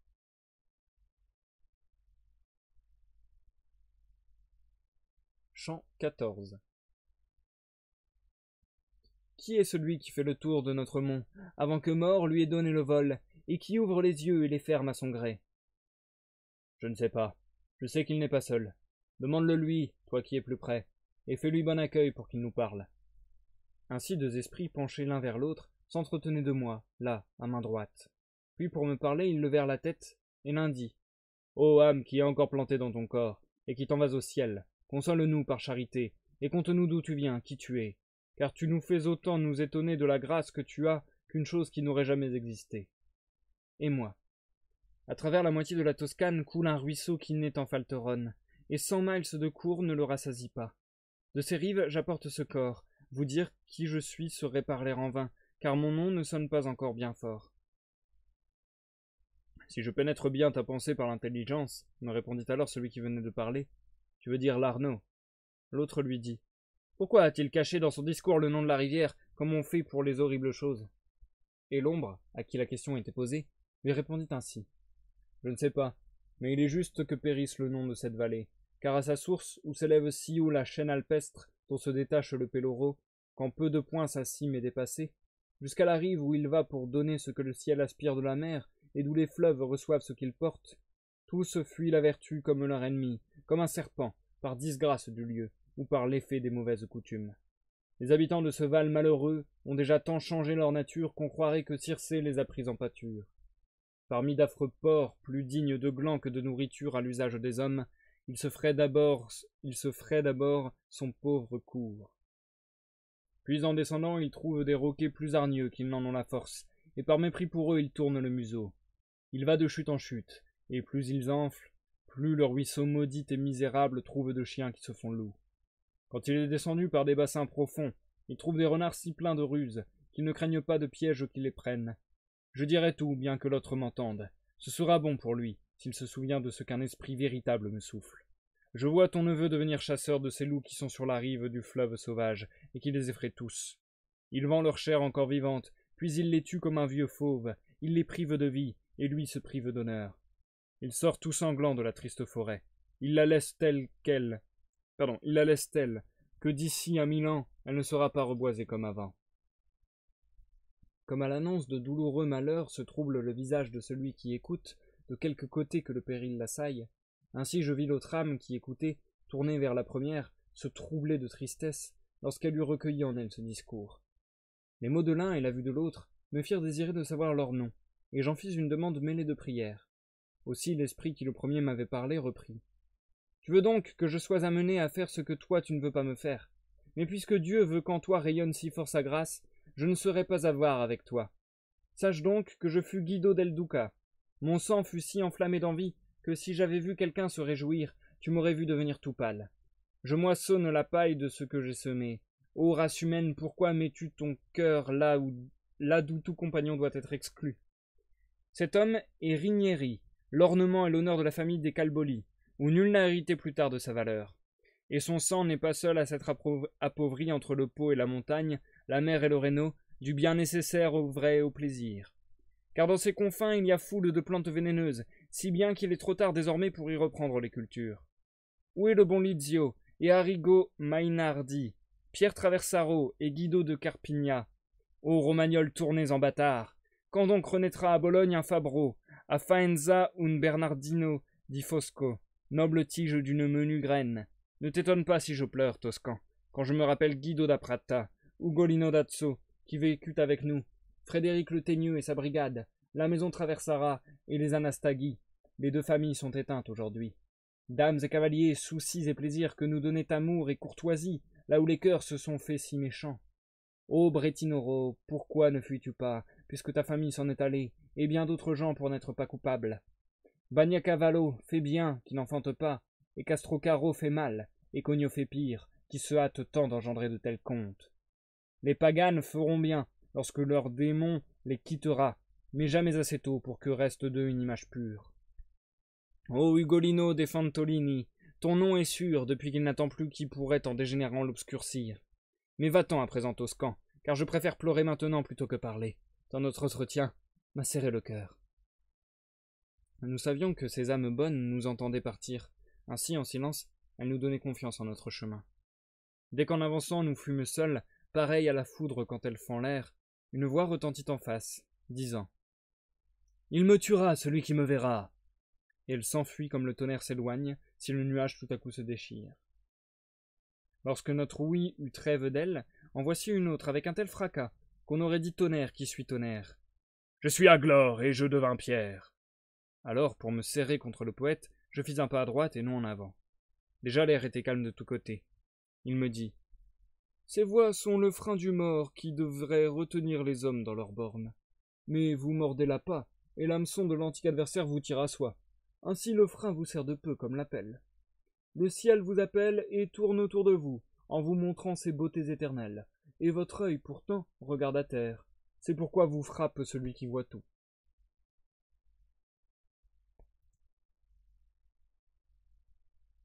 Chant 15. Autant entre la fin de l'heure tierce et le début du jour parcourt la sphère qui joue toujours comme un enfant, autant il semblait alors que jusqu'au soir il restait au soleil de route à parcourir.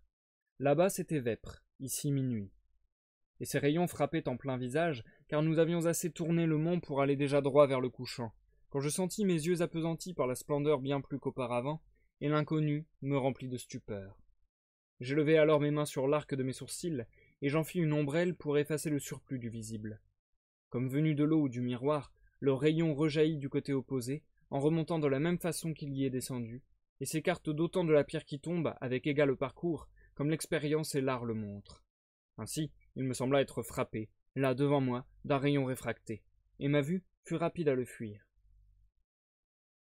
Qu'est donc cela, doux père, contre quoi mes yeux ne trouvent pas d'écran, dis-je, et qui paraît venir vers nous? Ne t'étonne pas si tu es ébloui par la famille du ciel, me répondit-il. C'est un messager qui invite à monter.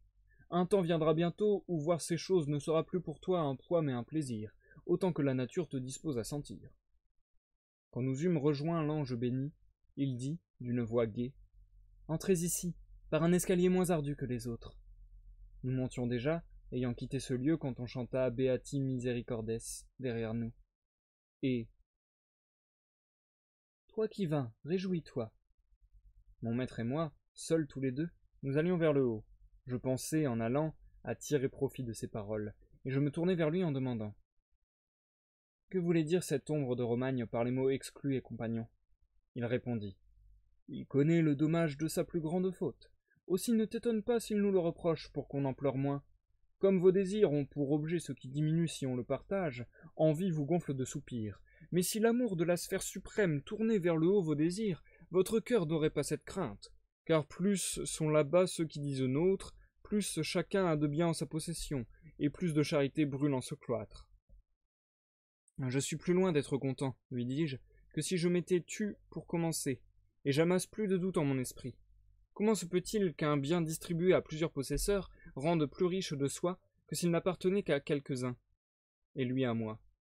C'est parce que tu rapportes encore ta pensée aux choses terrestres qu'en vraie lumière tu cueilles des ténèbres. Cet infini et ineffable bien qui est là-haut vole très vite à l'amour, comme va un rayon vers un corps brillant. Plus il trouve d'ardeur, plus il se donne, si bien que, plus la charité s'étend, plus l'éternelle valeur grandit sur elle. Et plus il y a là-haut d'êtres épris, plus on y trouve à bien aimer, et plus on aime. Et l'un répond à l'autre comme un miroir. Si mon discours ne te rassaisit pas, tu verras Béatrice. Elle t'apaisera pleinement ce désir, et tous les autres. Tâche seulement que soient bientôt guéries, comme 2 le sont déjà, les 5 blessures qui se referment quand on souffre. Comme j'allais dire, tu me contentes, je me vis arriver sur l'autre cercle, et le désir de mes yeux me fit taire. Là, tout à coup, il me sembla être emporté dans une vision extatique, et voir une foule dans un temple, et une femme sur le seuil avec un geste doux de mère, disant « Mon fils, pourquoi t'es-tu conduit ainsi envers nous? Voici, plein de douleur, ton père et moi qui te cherchions. » Et lorsqu'à ce point elle se tut, ce que j'avais vu jusque-là s'évanouit.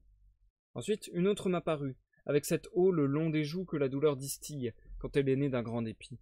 Elle disait « Si tu es le maître de la ville dont le nom fit tant se quereller les dieux, et d'où rayonne toute science, venge-toi de ces bras imprudents qui ont embrassé notre fille, ô Pisistrate. » Le seigneur, qui me semblait doux et bénin, lui répondit avec un visage calme. « Que ferons-nous à qui nous veut du mal, si nous condamnons qui nous aime ?» Puis je vis des gens embrasés de colère tuer un jeune homme avec des pierres en criant fort « Tue-le, tue-le » Je le voyais se pencher vers la terre, alourdi déjà par la mort, mais ses yeux s'ouvraient encore au ciel, priant le haut Seigneur, en un si dur combat, de pardonner à ses persécuteurs, avec cet air qui meut la compassion. Quand mon âme revint au dehors aux choses qui sont vraies en dehors d'elle, je vis que mon erreur ne m'avait pas trompé. Mon guide, qui pouvait me voir faire comme celui qui se délie du rêve, dit « Qu'as-tu à ne pouvoir te soutenir?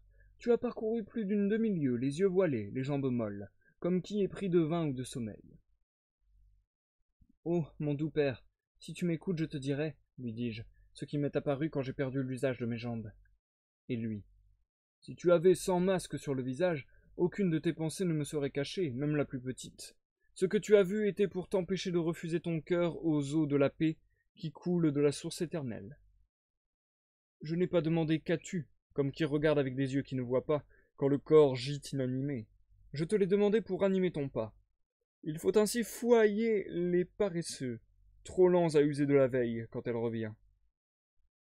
Nous allions dans le soir, attentifs, autant que nos yeux pouvaient percer à travers les rayons brillants et tardifs. Et peu à peu, voici qu'une fumée s'en venait vers nous, noire comme la nuit. Il n'était pas de lieu pour s'en abriter. Elle nous priva des yeux et de l'air pur. Chant 16. Noirceur d'enfer et de nuit sans planète, sous pauvre ciel, autant qu'il peut être enténébré de nuages, ne fut jamais un voile aussi épais à mon regard que cette fumée qui nous couvrit, ni de poils si âpres à sentir. Mes yeux ne purent rester ouverts, alors mon compagnon sage et fidèle s'approcha de moi et m'offrit son épaule. Comme un aveugle va derrière son guide pour ne pas se perdre, ni se heurter à chose qui le blesse ou peut-être le tue, je m'en allai par l'air sale et amer, en écoutant mon guide qui ne cessait de dire « Prends garde à ne pas te couper de moi ». J'entendais des voix, et chacune semblait demander la paix et la miséricorde à l'agneau de Dieu qui ôte les péchés. Agnus Dei étaient leurs exordes. Elles avaient toutes même parole et même ton, si bien que tout semblait concorde entre elles. « Maître, ce sont là des esprits que j'entends » dis-je. Et lui, « Tu as compris le vrai. Ils vont déliant le nœud de la colère. » « Qui es-tu, toi qui fends notre fumée, et parles de nous comme si tu divisais encore notre temps par calendes ?» Ainsi me parla une voix. Alors mon maître dit, « Réponds, et demande si c'est ici qu'on peut monter. » Et moi, « Ô créature qui te purifie pour revenir belle à celui qui t'a faite, tu sauras des merveilles si tu me suis. »« Je te suivrai autant qu'il m'est permis, » répondit-elle, « et si la fumée empêche de voir, l'oreille à sa place nous unira. » Alors je commençai. Avec ce vêtement que la mort dissout, je m'en vais là-haut. J'ai passé pour venir par l'angoisse infernale.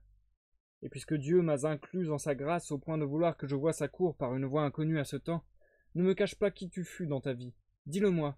et dis si je vais bien vers le passage, que tes paroles soient notre escorte. Je fus lombard, et m'appelais Marco. Je connus le monde, et j'aimais la vertu pour qui nul aujourd'hui ne bande son arc. Pour monter là-haut, tu suis le bon chemin. Il répondit ainsi, et ajouta. Je te prie de prier pour moi quand tu seras en haut. Et moi à lui. Je t'engage ma foi à faire ce que tu me demandes, mais j'étouffe à l'intérieur d'un doute, s'il ne se dénoue pas. Il était d'abord simple, à présent il est double à cause de ton discours, qui me confirme ici, et ailleurs aussi, un doute qui lui ressemble. Le monde est bien, comme tu le dis, déserté par toutes les vertus et lourd, et gorgé de malice. Mais je t'en prie, indique-moi la cause, afin que je la voie et la montre à autrui, car l'un la met au ciel, et l'autre, ici. Un grand soupir serré par la douleur en lui me répondit d'abord, puis il commença. Frère, le monde est aveugle, et tu viens bien de lui. Vous qui vivez, vous rapportez toute cause au ciel seulement, comme s'il mouvait toute chose avec lui par nécessité. S'il en était ainsi, le libre arbitre serait détruit en nous, en vous, et il serait injuste qu'on eût joie pour le bien et peine pour le mal. Le ciel commence au mouvement. Je ne dis pas tous, mais même en l'admettant, lumière vous est donnée pour le bien et le mal, et le libre vouloir qui, s'il souffre d'abord dans les premiers combats avec le ciel, gagne toujours plus tard si on le nourrit bien. Libre, vous dépendez d'une force plus grande et de meilleure nature, c'est elle qui crée l'esprit en vous, que le ciel ne gouverne pas. Donc si le monde présent est dévoyé, la cause est en vous-même, il faut chercher en vous, et je te montrerai à présent pourquoi. L'âme sort de la main de celui qui l'aime avant qu'elle soit, comme une enfant qui joue en pleurant et riant, simplette, ne sachant rien, sinon qu'issue d'un créateur heureux, elle retourne avec joie ce qui lui plaît. Elle sent d'abord le goût d'un petit rien, elle s'y trompe, et part à sa poursuite, si un guide ou un frein ne dévie son amour. Il fallut donc mettre une loi pour frein, il fallut un roi, qui discernât au moins la tour de la vraie cité. Les lois sont là, mais qui y tient la main? Personne, car le pasteur qui va devant peut ruminer, mais il n'a pas l'ongle fendu. Aussi le peuple qui voit son guide chercher le seul bien dont il est friand, sans repaît, sans chercher plus loin. C'est le mauvais gouvernement, tu peux le voir, qui a rendu le monde méchant, et non la nature, en vous corrompu. Rome, autrefois, qui rendit bon le monde, avait deux soleils, qui faisaient voir l'une et l'autre route, et du monde et de Dieu. L'un a éteint l'autre, et l'épée s'est jointe au bâton pastoral, et leur confusion opérée par force n'engendre que du mal, car s'ils sont joints, l'un ne craint pas l'autre. Si tu ne me crois pas, regarde l'épi, car c'est au fruit qu'on reconnaît la plante. Dans la contrée qu'Adige et Pau à Rose ont rencontré valeur et courtoisie, avant que Frédéric y trouvât des entraves. Mais à présent, quiconque peut y passer, qui aurait naguère évité par honte de voir des gens de bien ou de leur causer. Il y reste trois vieux, en qui les anciens âges font reproche aux nouveaux, et il leur tarde que Dieu les appelle à une vie meilleure. Curado da Palazzo et le bon Gherardo, et Guido da Castel, qu'on nomme plutôt à la française Lombard le Simple. Dis désormais que l'église de Rome, pour confondre en soi de pouvoir, tombe dans la boue, et souille soi et sa charge. Oh, mon cher Marco, dis-je, tu raisonnes bien.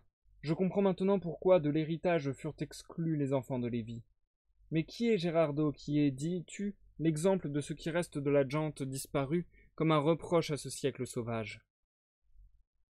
Ou ton discours me trompe ou il me tente, me répondit-il, car toi qui me parles toscan, tu ne sais donc rien du bon Gherardo? Je ne lui connais pas un autre surnom, à moins de le prendre à Gaïa sa fille. Dieu soit avec vous, car je ne vous suis plus. Tu vois la lueur qui perce la fumée, et qui blanchit déjà, et il me faut partir, puisque l'ange est ici, avant qu'il me voie. Il s'en alla ainsi, sans plus vouloir m'entendre. Et c'est la fin du chant 16. C'est donc également la fin de la lecture de ce soir, chers amis. Nous passons à l'outro.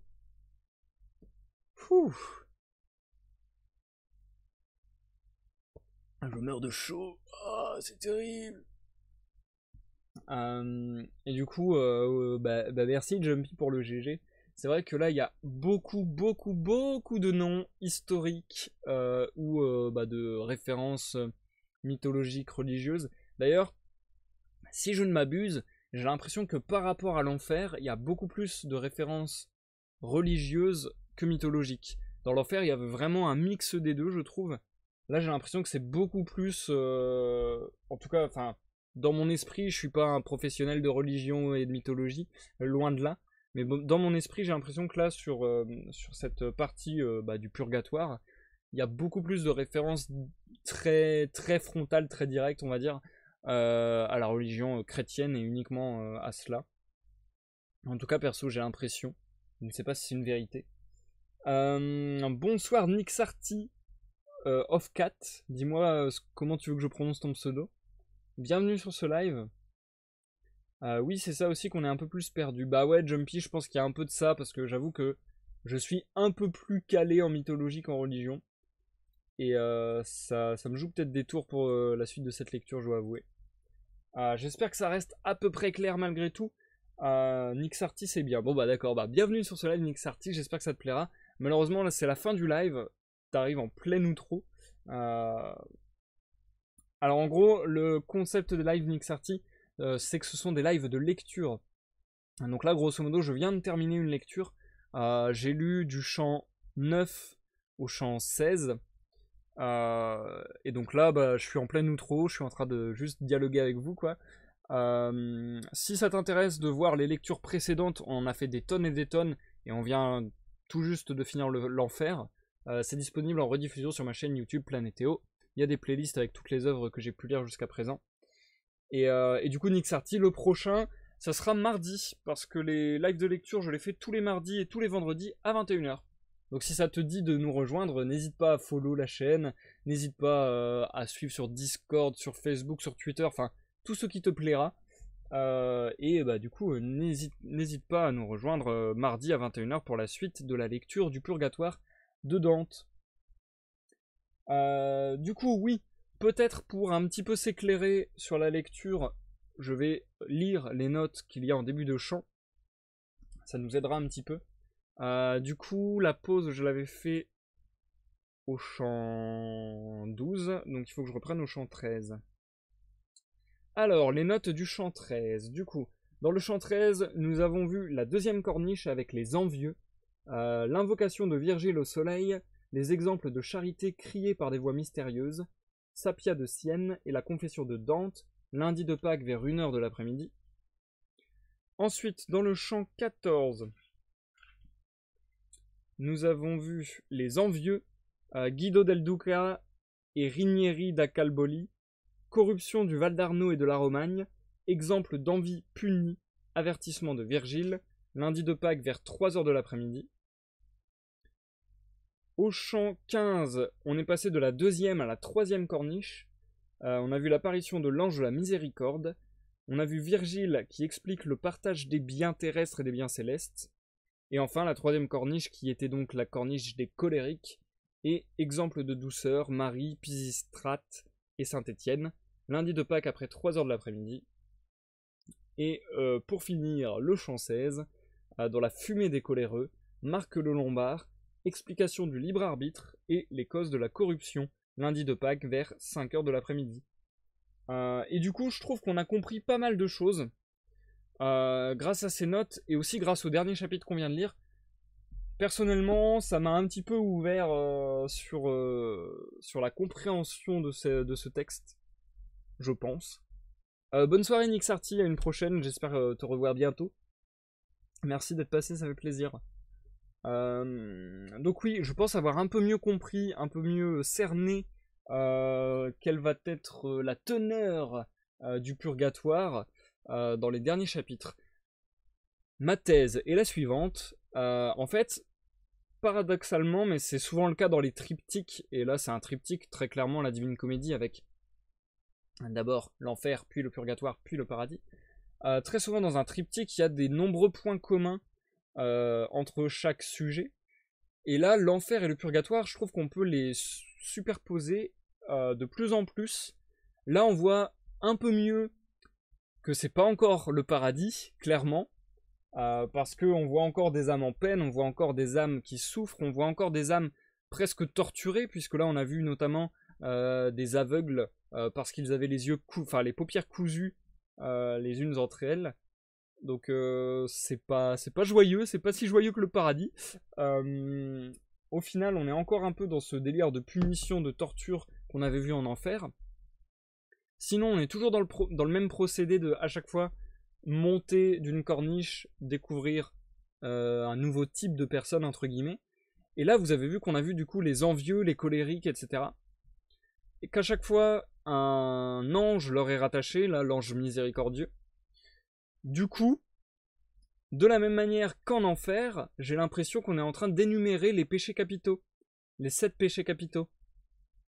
Et donc, ma théorie est la suivante, 7 péchés capitaux, 7 péchés, péché ça commence par un P, donc les 7 P qu'il avait sur le front au début, ça devait être pour symboliser les 7 péchés capitaux, et du coup à chaque fois qu'il va passer une corniche, l'un des P va disparaître parce qu'il va avoir effacé l'un des péchés capitaux de son âme, et du coup il va pouvoir un peu être plus léger pour monter vers le paradis de plus en plus et de mieux en mieux. Voilà ce que j'ai compris, je suis pas sûr à 200%, mais au vu de ce qu'on vient de lire, ça me paraît logique. Et du coup, on peut vraiment, je trouve, avec les derniers chants, je trouve qu'on entre vraiment dans le vif du sujet du purgatoire, et je trouve que du coup, il y a vraiment plus. Là, on comprend mieux que c'est pas le paradis. On comprend mieux que c'est à la limite du paradis et de l'enfer, et qu'il y a encore ce délire de se repentir, etc. Ils se purgent de leurs péchés. Bah ouais, voilà, c'est exactement ça, Jumpy. De toute façon, purger, purgatoire, ça ne s'invente pas. Même une racine de mots. Mais ouais, clairement, c'est ça. En fait, ils se purgent petit à petit.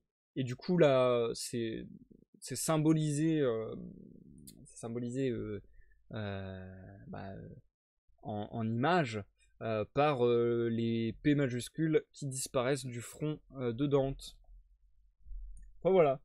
Du coup, je trouve ça intéressant, encore une fois, dans la manière dont est décrit le processus. Moi, c'est ça qui me plaît vachement, que ce soit dans l'enfer ou dans le purgatoire, c'est de découvrir un monde qu'on est censé ne pas connaître, et du coup essayer de comprendre son fonctionnement, comment le système évolue, comment la mécanique fonctionne.